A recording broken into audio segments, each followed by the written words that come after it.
and share my screen.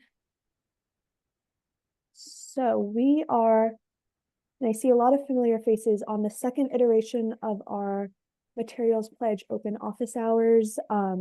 This one will be a little more geared towards firm level reporting, but we'll go over a lot of the similar logistics that we laid out in our introduction open office hour that happened a couple weeks ago. If you weren't able to catch that, feel free to just give us a shout at materials@ai.org and we can send along that recording as well. Oops. Okay. Quick round of introductions on our end. My name is Ina Bakioki. I use she, her pronouns.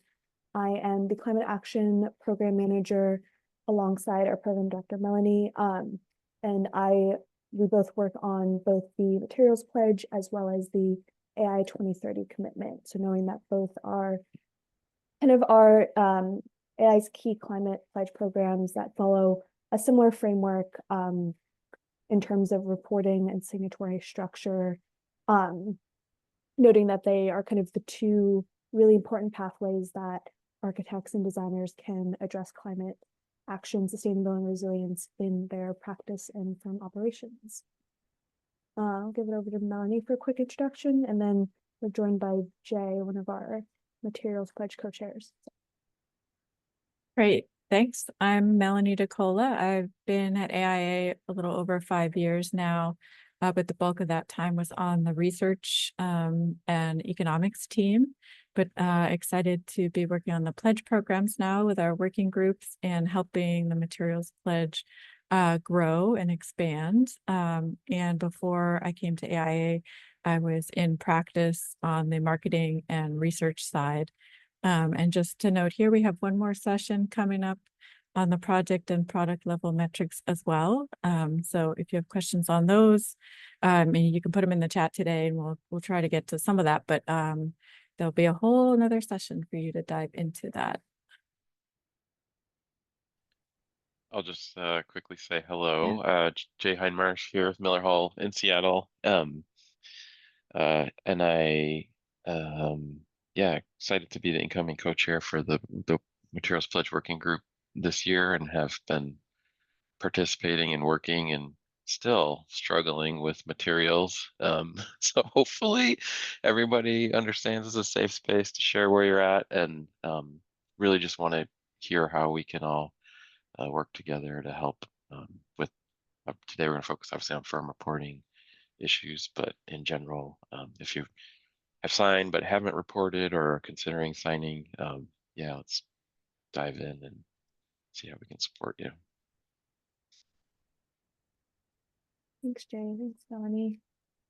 So a lot of this will be a good refresh from our first intro to Materials Pledge reporting, but going over general signatory requirements. So we are in our second official reporting season for Materials Pledge. This is slightly staggered from AI 2030 reporting. So Materials Pledge opened February 1st and will close May 31st.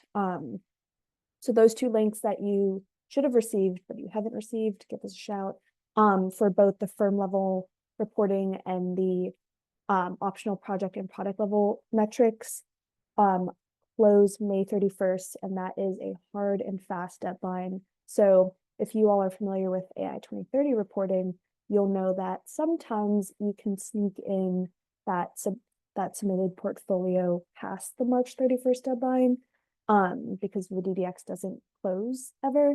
That is not the case for the platform that we utilize for Materials Pledge reporting. So if you hop on June 1st, you'll see that submissions will have closed. And so really encourage you to have that firm deadline in your mind, as well as pass it along to colleagues who are also working on Materials Pledge reporting with you. And while right now kind of we have that required firm level reporting and optional project and product level reporting for signatories, there will be that added future requirement similar to 2030 is a materials action plan or a sustainability action plan that has a strong materials component to it. And so this is really to encourage signatories to document and to establish and then document goals firm-wide and project-wide to transform your firm culture, operations, design processes, and looking at a holistic materials selection practice. Certainly, though, echoing Jay's sentiment of that the whole industry is struggling, this is not an MAP, or your SAP is not a way to say, I'm doing much better than our peers. It really is just kind of a good humbling process of, this is where we're at now. Here's where we hope to see ourselves in 1, 3, 5 years, but knowing that the materials marketplace is still a really, really cloudy place in terms of data transparency and optimization, and noting that they're still, and very likely for a while, will not be that perfect materials. So noting that you're doing the best you can with the options that are currently out there. In terms of eligibility, so we have just over 300 signatories. We were just shy of 300 last open office hours, so I'm excited to announce that we surpassed that. We asked that firms who've signed on to Materials Pledge prior to 2024 take on that data reporting aspect, so that required firm level. And if you want to dabble into that project and product level, we strongly encourage that. Signatories who have signed on last year or the beginning of this year are also strongly encouraged to report, but not required. So similar to AI 2030, this is kind of that that signatory cushion, time cushion, as you're starting to understand what it means to be a signatory, work that into your processes, let your design teams know that this will be part of a data collection that will happen every year.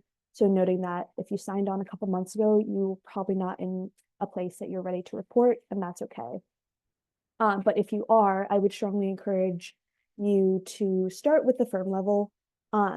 We've had one of our signatories float out it takes a couple conversations and then the actual filling out of the firm level reporting, close to 30 to 40 minutes would be my hazard. And anyone can tell me that, that's so wrong. And we'll talk about this a little bit later in terms of how firms are approaching this reporting. But the firm level is really not meant to be this huge heavy lift, and not meant to be that canvassing of all your projects quite yet. Really just looking at what you're doing operationally and education team-wise in terms of firms and materials actions. And then for that optional project and product level reporting, if you are going to tackle that on, and I would say if you just touched that firm level last year, but you want to take that extra step, I would encourage you to poke into there. What you're reporting will be active projects in 2024. So similar to taxes, we're kind of reporting what's happened last year. And then unlike AI 2030, you're only reporting projects once. So if you did do that project and product level reporting last year, that project all set to go, will not need to and should not be reported again this upcoming year. And then also noting that if you're doing that project and product level reporting, that's based on the IFC / construction document set. And so that is kind of what the working group established as that best point of a project to report materials, and kind of that will be a universally kind of, all right, this is when we're going to do it, and then it'll be done and out into the ethos. In terms of the reporting links, there are now 2 separate links, as you have noted. One for the firm level reporting, so that should be just one person filling that out, and then for your entire firm. And then there is the separate project and product level reporting. So if you're incorporating that into your data reporting this year, note that these links are not unique. So if you want to divide and conquer multiple projects that you are submitting to the Materials Pledge reporting cycle, then you can kind of disperse that across your colleagues as long as you are ensuring that you're listing the same company name. So Jay and your team say you're going to report 10 projects this year, but you don't want Jay to be the responsible for all 10 inputting. You can have a handful of folks go in, create just a really quick account via OpenWater, which is the survey platform that we use. And then all 10 projects can be dispersed amongst your team in terms of inputting. The timeline, as you mentioned, opened earlier this year. So noting that we're still only a couple weeks in and there is a lot of 2030 and materials overlap. So I don't expect a ton of people to have necessarily have completed or even maybe started thinking about this yet. But we do have some time. So that closes May 31st at midnight. And then so we have one more reporting open office hour in 1 month. So hopefully that will give folks enough time to maybe have completed the firm level and have started to potentially look at the project and product level metrics.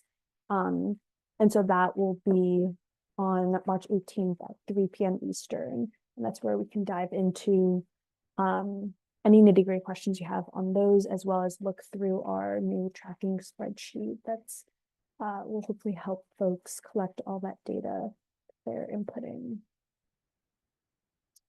So if you have already poked in or recall from last time, we have the firm project product level, and then within the firm level, these are the 3 subsections. So these are really parallel to the materials pledge starter guide, and kind of those guiding questions on how your firm might want to get started with incorporating materials work into both operations and design processes. And so this is how we have kind of categorized the clump of questions that we're asking for firm level, and noting that all of these questions on all 3 levels have not changed between reporting years and will fluctuate a little as new kind of certifications or new data comes onto the marketplace, but they are similar to 2030, meant to be really consistent. So we're able to track signatories' progress across time. So we're collecting the same data each and every year. I will also note, if you are looking for your firm's RY23, so last year's materials pledge submission, just give us a shout here. I know that the OpenWater is an imperfect platform by all means, and unfortunately it doesn't auto-generate your submission like the DDX does. So perhaps you had you've submitted it and you saved it for your records last year, but if you didn't or you can't find it, we're happy to pull that for you as you start to do a kind of collection of how your firm's is doing this year and then last year. And I'll also note on our AI Community Hub, we have a PDF of both the firm level questions and the project and product level questions. So if you see that kind of top, if you click into our library, that is where, interesting, that is where, sorry, these are AI generated content that may be correct is the disclosure that it's giving us. Features no one ever asked for. Maybe they did, but they're now part of PDFs. AI screenshot of the computer. More or less correct. So these are PDFs of all the questions that are being asked. And so this is really, so before you head into OpenWater and the survey, if you just want to get a sense of what level of detail, how many questions, this is a great place to just start and scan, as well as if you have anyone who's asking about materials pledge and saying, what are they even asking for? Why are they asking this? Like, how much time is this going to take you? This might be a place that you point them to give them a sense of what it's going to kind of mean to be a reporting material signatory. Yeah, and then noting, so I kind of want to open the floor and we'll pass this over to Jay to kick us off, but would be really curious to hear you all on how you're thinking of approaching filling out the firm level section. So as I mentioned, we've heard folks who have kind of looked at the questions and then assembled a team to have a discussion around it, or maybe have the director or sustainability team member fill out the entire questionnaire, but then have a conversation around it afterwards. Kind of who would be curious to hear who you include as stakeholders, certainly knowing that this would depend across firm size. And then that next level, and certainly this can be maybe a little aspirational, not necessarily something that you've done already, but once you've taken a look at your materials pledge for metrics, upon reporting, how has that, or how do you hope that will implement change to improve firm culture and knowledge? So knowing that a lot of our 2030 signatories will do kind of a firm specific 2030 by the numbers presentation for their firm or their firm leadership, would be curious kind of what questions or conversations are materials pledge metrics sparking within your kind of your company community as well. So I'll kick it off to Jay.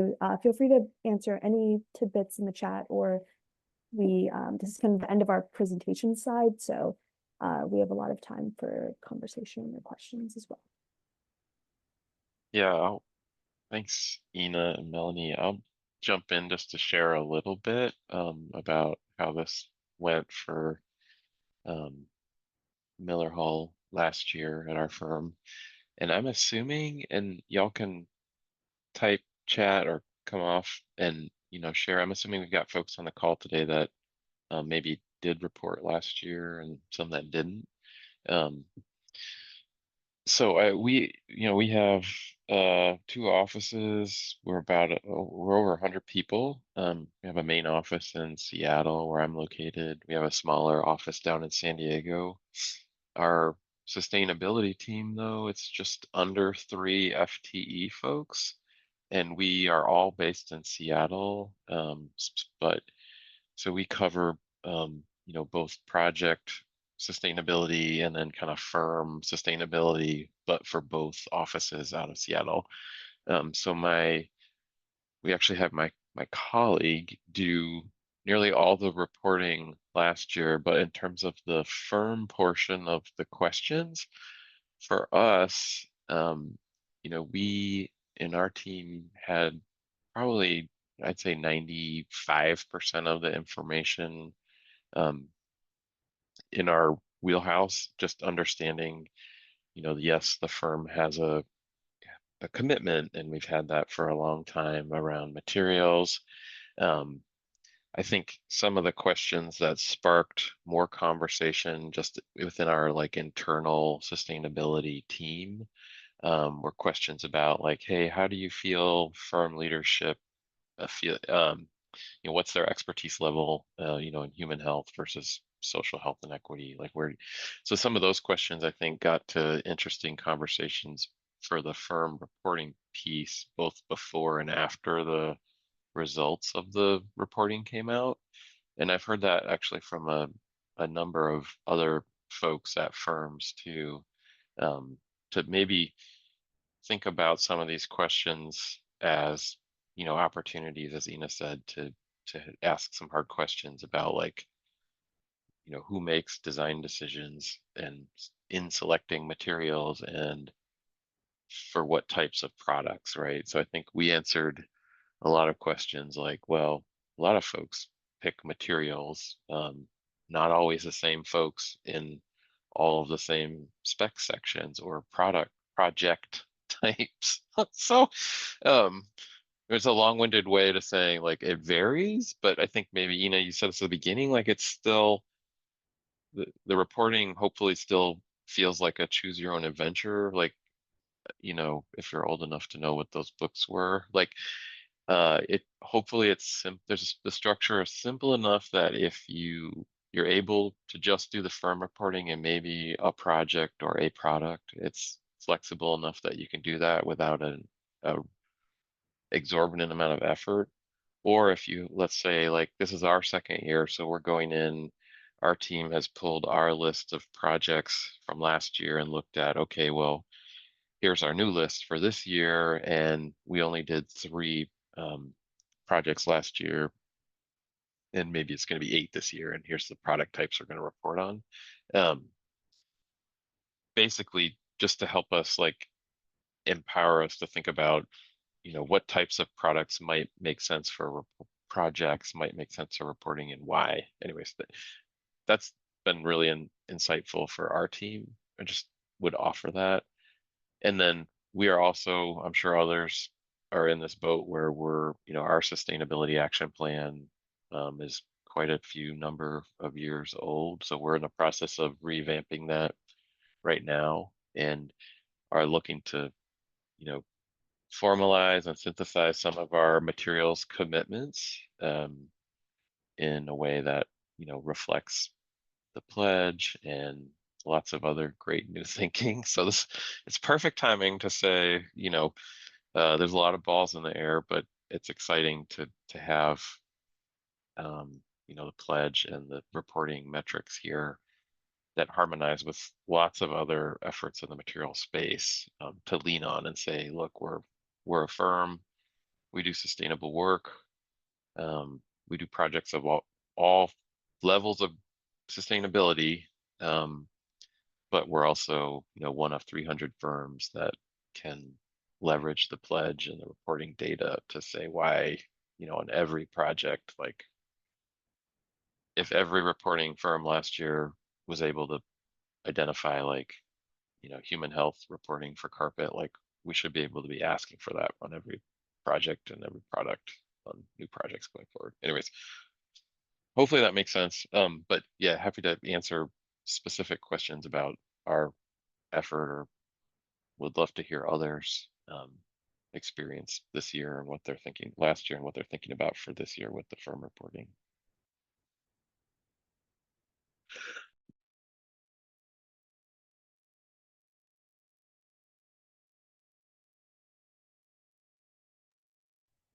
Jody?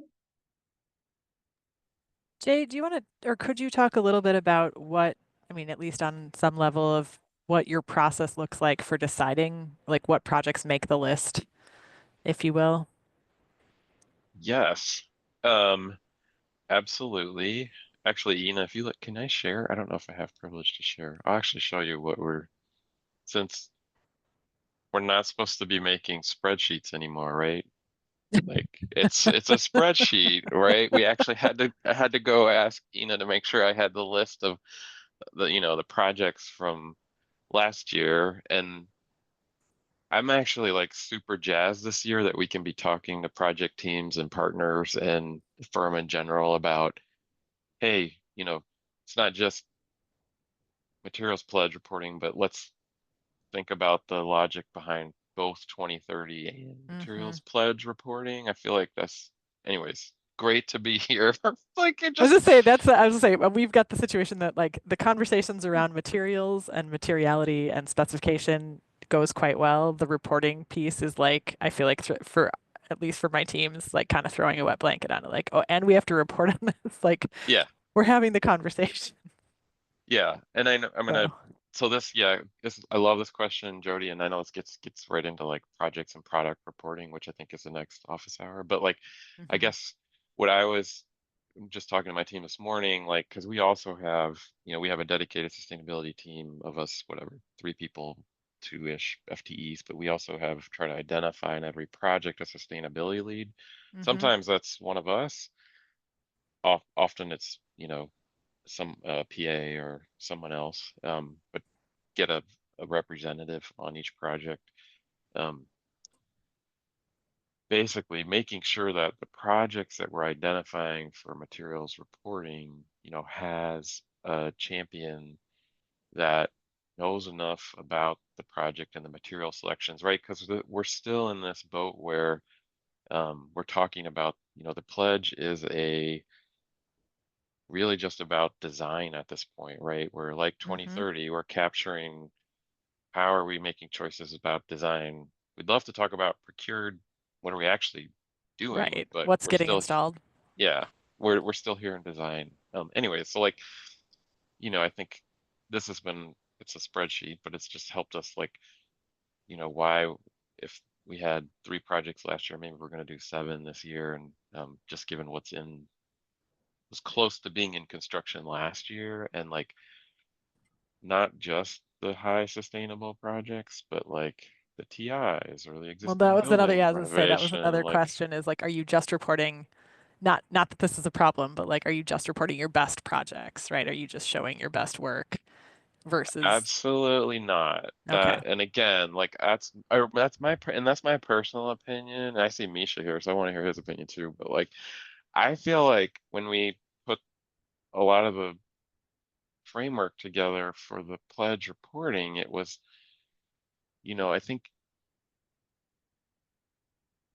the best thing that could come out of this would be data that evolves year over year for AIA that helps designers, members, manufacturers see where we need to improve things. And so I don't want to omit projects that maybe have, no stated sustainability goals beyond what we are doing internally, like ninja right? style, right? Like what can Yeah. we get away with? Like, Yeah. right? Like we Yes. have lots of projects like that.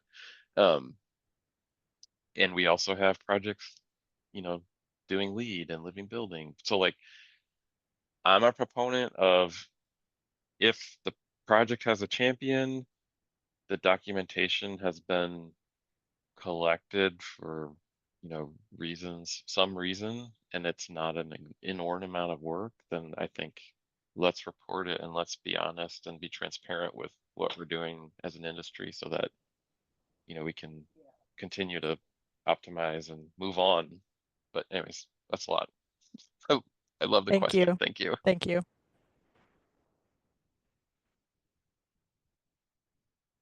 And maybe that's empowering me to just say like, let's report a couple because we're in a couple hundred projects to report to AIA 2030. We've got 3 people and almost 400 staff. So, it's what can we take on? Yeah, I I will would, say, and go ahead, Misha. I was going to say, one of the things that we've included this year in the reporting is more questions about, which projects you're reporting and why, because they were intentionally sustainable or because they happened this way, because they were lead or well, or just because. So we're trying to get a little bit at that because we did notice that last year, a lot more of the projects that were reported seemed to be pursuing a rating system than we would have expected otherwise. So certainly, and that's to be expected, obviously, because you're tracking the materials for lead anyway, right? So it's much easier to track those. But I think, again, to Jay's point, the more that we can get a larger sample size, and hopefully now we're able to control for sort of which firms are reporting just lead projects versus others, Yeah. then we can really say to the industry, hey, what's happening? Why are there no disclosures for this category? Or look, you're doing really great. Every single firm has reported that carpet is, we're doing both transparency and optimization. So it's kind of the goal. And I think, Jody, to your question too, the other example I thought of, like if you're working in a jurisdiction that, like say California or Massachusetts, I think, but some other part of the country where you might have to be collecting EPDs for concrete, or, your client has a mandate for low emitting materials in their furniture. Anyways, like there might be well, hey, how much additional work would it be to just take that project and get that documented and just, cross over to getting a first project in and dip your toe in, and that Yeah, might be another we did way. one last year. It's a question of how many more. Yeah, So, but yeah, to your point is thank you for clarifying that you're not just reporting the best, which makes absolutely. complete sense, right?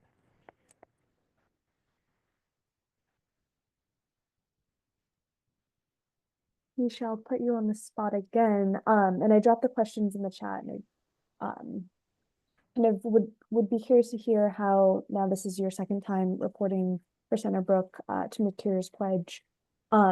Just kind of what are the conversations surrounding starting to collect this data for firm level metrics? How did you do it the first time? Is anything changing the second time around for that firm level reporting? And then, did you do anything with the data after? Hopefully you did, but, or maybe you aspire to after May 31st this year. Probably more aspirational at our individual firm level. But yeah, and so sorry if everybody, I jumped in a little bit late here, but and together with Jay on the Materials Pledge Working Group in my second year with really great group trying to steer reporting and just grow this program, the AA. So excited to see so many people on the call today. I'm with Cinderbrook Architects, which is about a 60-person firm in Connecticut. So we're a little bit smaller.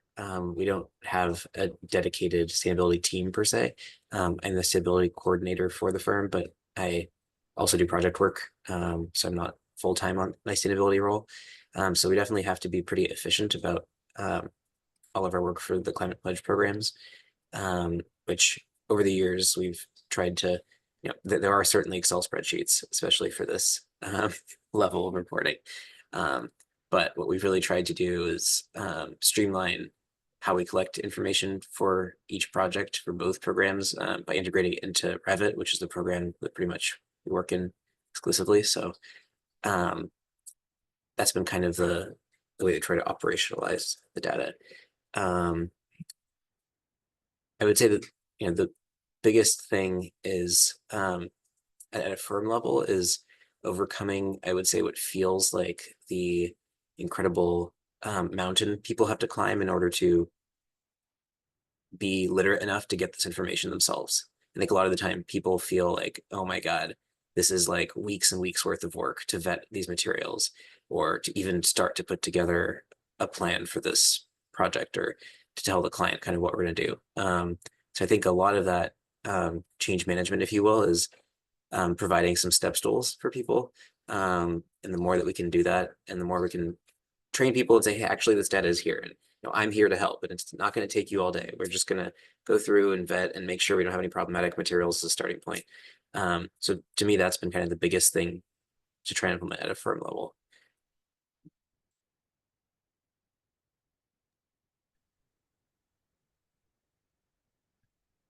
Thanks for jumping in on that, Misha. I was thinking of another, I was pulling up our firm questions from last year, and I was thinking,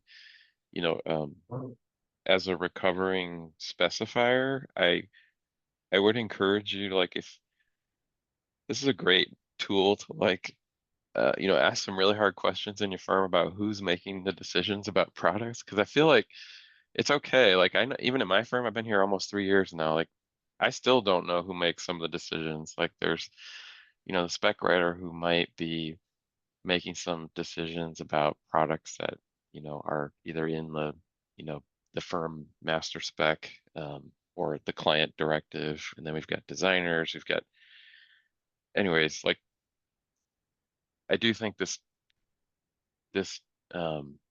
provides a way for firms to have that conversation about these are choices that we have to make, and some of these choices it might be easier for us to pick a better product if they exist. And so, I think, think about that as you're, also thinking about reporting. Hopefully it's a steps tool, as Misha said, that can help with these conversations.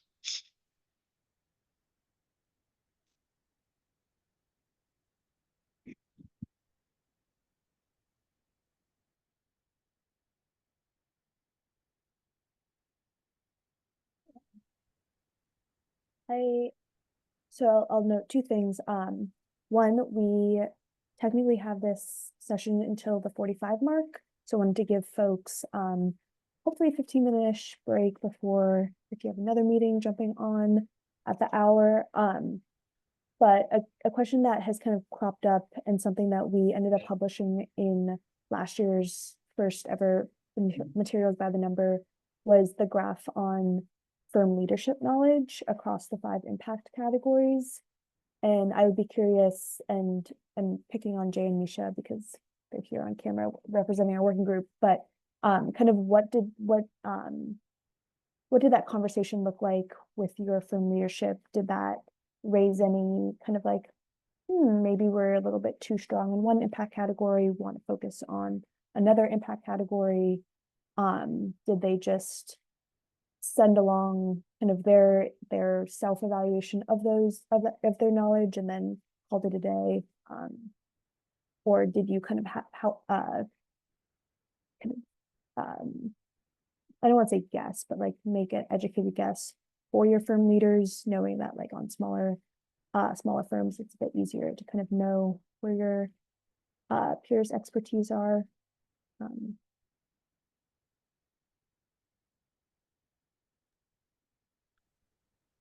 Can I, or I'll take a stab. Like, are you, just so I have my clarity, you're talking about this, basically this, Yeah, the results from last year, like, where do you see your firm leadership expertise in each of the impact categories? correct. Yeah. Yeah. So for us, at least for our story, we just did this in our team. So we didn't like send out like a survey to the larger leadership team, which I think is an awesome idea. Might actually steal that like a little survey monkey for our leadership team. Like you rank yourself and then we rank you. I was struck by when this came out and we were, making graphs and trying to synthesize the data, like how much this echoed like the just the reporting of the products in these categories. Like we've been talking about human health and climate health for a long time, and it's not surprising, but I I think it reinforced like we have a long way to go with social health and equity and circular economy, and that's like where we ranked ourselves, like and so my takeaway at a really high level is just like this just reinforces what we all know. Like these are areas we need to kind of double down. It's still really hard, and um, all this great work across all the different programs and certifications and platforms. Nobody can do it all, but when we made me feel better about when we talk about these things with building product manufacturers or contractors, about them being priorities, where they're still confusing, but some folks are at least starting to move things forward. Does that answer? At least that's how I took it. Yeah, I guess I could say for us, again, being kind of smaller, a lot of that data was sort of mostly me and then a smaller team of people in the office who, will meet at lunchtime and start to synthesize this data. That said, we do generally send out a survey around once a year. It was bigger when we were redoing our sustainability action plan, but we tend to try and incorporate a lot of this kind of knowledge and awareness into that annual survey so that then educational offerings through the year can reflect that. So our information came partially from that and partially sort of more anecdotally. I will say, I'm sure all of you have the same issue that if you send out a survey to staff, you usually will get lots of responses from younger staff, especially in terms of interest in sustainability, and maybe not so much from senior leadership who might not have the bandwidth to respond to a survey like that. So especially for assessing leadership, I find, I'm sure this is true I'm sure many of you are also in similar positions where you're kind of leading sustainability at your firm. You probably have a couple of instances throughout the year when you do have a chance to meet one-on-one with senior leadership. And I would suggest taking some of these questions, the ones that you think are, the most impactful for you in particular, and raising those at that meeting or even on a one-on-one and saying, hey, we just wanted to check, how do you guys feel about these categories? How much do you know? Because in my experience, that's probably the best way to assess that at that higher level.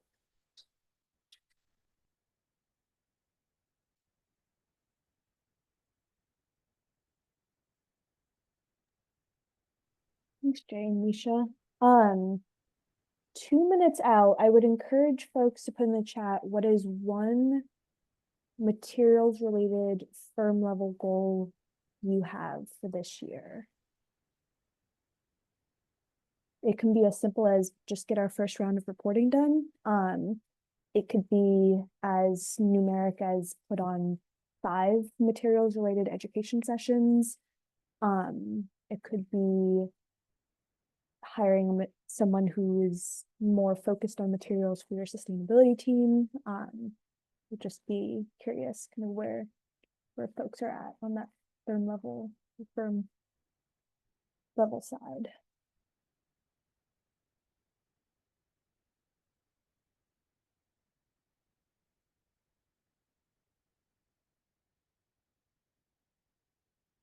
Sarah said, step 1, make materials oriented goals.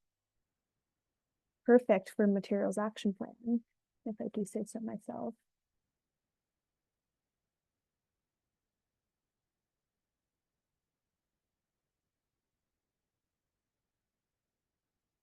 First firm-wide materials health summit. Yeah, that's awesome. How big is your firm, Jody? Sorry, harder to type or unmute. I don't know. Just shy of 400. Oh yes, okay, wow. That'd be really fun. Finish our SAP MAP reboot. It's a good goal.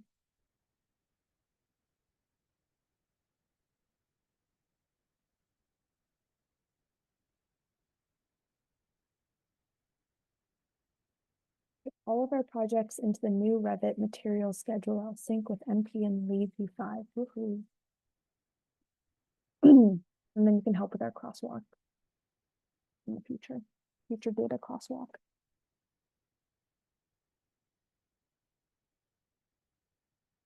All right, we're right at 45.